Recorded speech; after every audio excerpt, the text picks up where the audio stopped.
আসসালামু আলাইকুম এভরিওয়ান, কেমন আছেন আপনারা সবাই? আমি আজকে জালি কাবাব করে দেখাবো আপনাদেরকে। সো এখানে আমি চিকেন জালি কাবাব করব আজকে। চিকেনের বোনলেস পিস নিয়ে নিয়েছি, ব্রেস্ট পিস আমি ছোট ছোট করে কেটে নিয়েছি। আর ওভারনাইট সোক করে রেখেছিলাম বুটের ডাল। সো এই দুইটা আমি একসাথে মিক্স করে নিয়েছি আর স্বাদ মতো লবণ দিয়ে দিচ্ছি।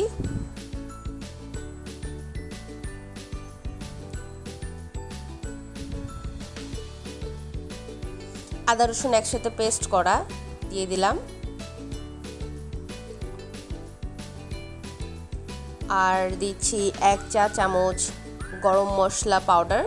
এখানে এলাচ সমপরিমাণ, দারচিনি সমপরিমাণ, তেজপাতা পাউডার করা আছে। আর 1 চা চামচ পরিমাণ মরিচের গুঁড়া ইউজ করব আমি, যেহেতু আমি স্পাইসি খেতে পছন্দ করি। আর এখানে দিয়ে দিচ্ছি জয়ফল জয়ত্রী গুঁড়ো,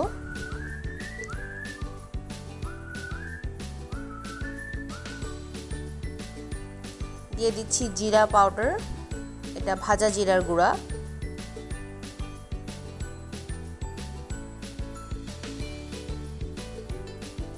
মরিচের গুঁড়া দিয়ে দিলাম। এখানে সব কিছু সেদ্ধ করার জন্য আমি 1.5 কাপের মতো পানি নিয়েছি। আমি 1.5 কাপ পরিমাণ পানি দিয়েই ডাল আর চিকেনটা সেদ্ধ করে নিব। ডালে অধিক পরিমাণে পানি পড়ে গেলে ডালটা নরম হয়ে যায়। তো অনেকেরই কমপ্লেইন থাকে যে কাবাব ভাজতে গেলে তেলে ছাড়ার সাথে সাথেই খুলে যায়। সো এটা হচ্ছে মেইন প্রবলেম, যে ডাল আর মাংস সিদ্ধ করার সময় অতিরিক্ত পানি দিয়ে সিদ্ধ করা হলে সেখানে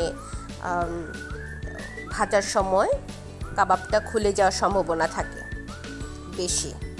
আর পরিমিত পানি দিয়ে সিদ্ধ করে নিলে আর পানিটা শুকিয়ে নিলে তাহলে আর ওই প্রবলেম হয় না। আমি এখন নেড়ে চেড়ে সব মশলাগুলো পানির সাথে মিক্স করে, ডাল আর চিকেনের সাথে মিক্স করে আমি এখানে একটা ঢাকনা দিয়ে চুলাটা লো ফ্লেমে রেখে আমি সেদ্ধ করতে দিয়ে দিব। অলমোস্ট হাফ অ্যান আওয়ারের মতো সময় লাগবে ডাল আর চিকেনটা সেদ্ধ হওয়ার জন্য। চিকেন দ্রুত সেদ্ধ হয়ে যায়, আর ডালটা যেহেতু ওভারনাইট সোক করে রেখেছিলাম, সো তাড়াতাড়ি সেদ্ধ হয়ে যাবে। অনেকেই আছে সেদ্ধর জন্য বেকিং সোডা, ফাস্ট সেদ্ধ হওয়ার জন্য বেকিং সোডা ইউজ করে, বাট আমি বেকিং সোডা বা অন্যান্য কিছু ইউজ করা পছন্দ করি না। এই দেখেন আমার মাঝে মাঝে একটু চেক করার লাগে, কারণ তলায় লেগেও যেতে পারে, কারণ ডাল তো পানি মাছ ঘন হয়ে আসে। সো আমি চেক করে নিচ্ছি, অলমোস্ট শুকিয়ে আসছে পানি, আর একটু আছে। আমি এখন নেড়ে চেড়ে হালকা একটু করে চেক করছি যাতে নিচে লেগে না যায়। খুব বেশি নেড়ে একদম আর ডালগুলোকে ভেঙে ফেলা যাবে না, তাহলে হচ্ছে পানিটা আর শুকাবে না, ডালের সাথে লেগে থাকবে। সেইখানে যতটা সম্ভব পারা যায় আস্তে আস্তে ডালটাকে সরিয়ে পানিটাকে শুকিয়ে নিতে হবে।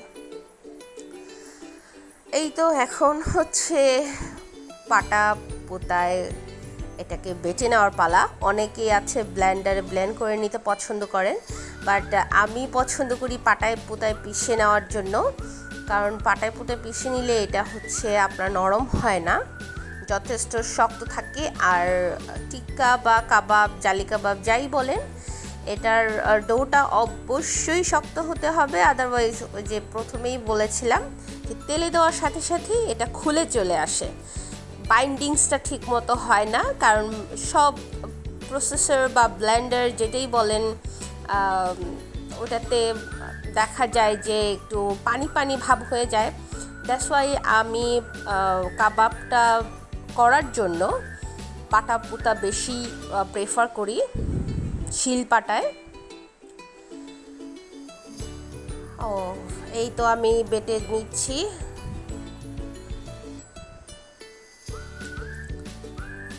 রান্নার প্রসেস যেটা যেভাবে সেভাবে করলেই এর টেস্ট বেশি পাওয়া যায়। শিলপাটায় বেটে নিলে এর টেস্ট অবশ্যই এর রিয়েল টেস্টটা পাওয়া যাবে, কারণ শিলপাটায় এটা হচ্ছে পাথরের ঘর্ষণের ফলে এটা পেস্ট হচ্ছে, আর গ্রাইন্ডার বা ব্লাইন্ডার যেটাই বলেন সেটা কিন্তু কাট হয়, সেটা পিষা হয় না। এনিওয়েজ, আপনার যার যেভাবে সুবিধা সে সেভাবে করবেন। আমার এভাবে সুবিধা, আমি এভাবেই করছি। সো এখানে আমি সম্পূর্ণটা ডাল আর চিকেনগুলোকে বেটে নিচ্ছি সুন্দর করে। এটা অলমোস্ট আমার বাটা শেষ। এখন আমি এই মিশ্রণগুলো একটা বাটিতে তুলে নিব। একটা বড় একটা বাটিতে তুলে নিয়ে এখানে আমি কিছু মরিচ কুচি অ্যাড করে দিব, আর সামান্য কিছু ধনেপাতা কুচি অ্যাড করব। আপনারা যদি আরেকটু ফ্লেভারফুল চান, আপনারা পুদিনা পাতাও অ্যাড করতে পারেন, সেটাতে আরও বেশি সুন্দর একটা ফ্লেভার আসে, মিন্ট একটা ফ্লেভার আসে। আমার বাসায় আজকে পুদিনা পাতা নেই, দ্যাটস ওয়াই আমি ধনেপাতা দিয়ে কাজ চালিয়ে যাচ্ছি। আমি এখানে সামান্য পরিমাণে এমএসজি ইউজ করব, যেটা টেস্টিং সল্ট বলেন আপনারা। সামান্য পরিমাণে টেস্টিং সল্ট খেলে মাসে 1-2 দিন এটার কোনো প্রবলেমই হয় না। আর সামান্য পরিমাণে চিনি অ্যাড করে দিচ্ছি।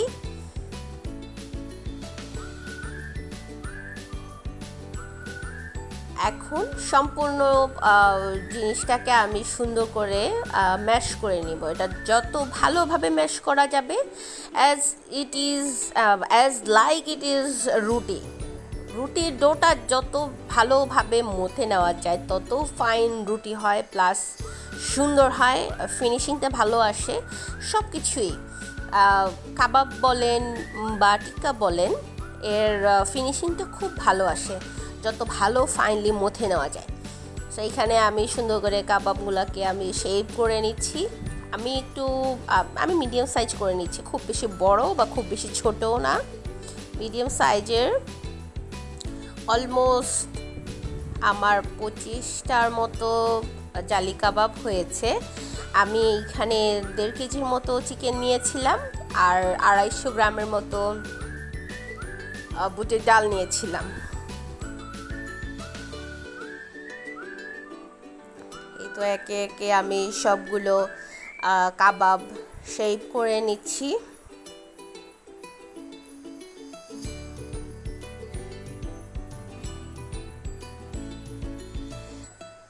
রান্না একদমই একান্ত নিজের মতো করে রান্না করলে আর মনোযোগ দিয়ে রান্না করলে খুবই ভালো হয়। যে খাবে সেই প্রশংসা করবে। আসলে টেকনিকটাই হলো আসল। রান্না জানতেই হবে, একদম এক্স্যাক্টলি ওইভাবেই করতে হবে এরকম কোনো ধরাবাঁধা নিয়ম নেই। সো আমি আমার মতো খেতে পছন্দ করি, বা আমি যেই মশলাগুলো খেতে পছন্দ করি, যে ফ্লেভারগুলো পছন্দ করি, আমি সেগুলো অ্যাড করে খেতে আমি পছন্দ করি, তাই ওইগুলো ইউজ করি। যেগুলো আমি পছন্দ করি না সেগুলো ইউজও করি না। এই তো আমি এখন কাবাবগুলোকে ডিমে কোট করে ভেজে নিচ্ছি। That's it, easy. Thank you so much আমার ভিডিওটি দেখার জন্য। Do like, share, comment and subscribe. Bye by.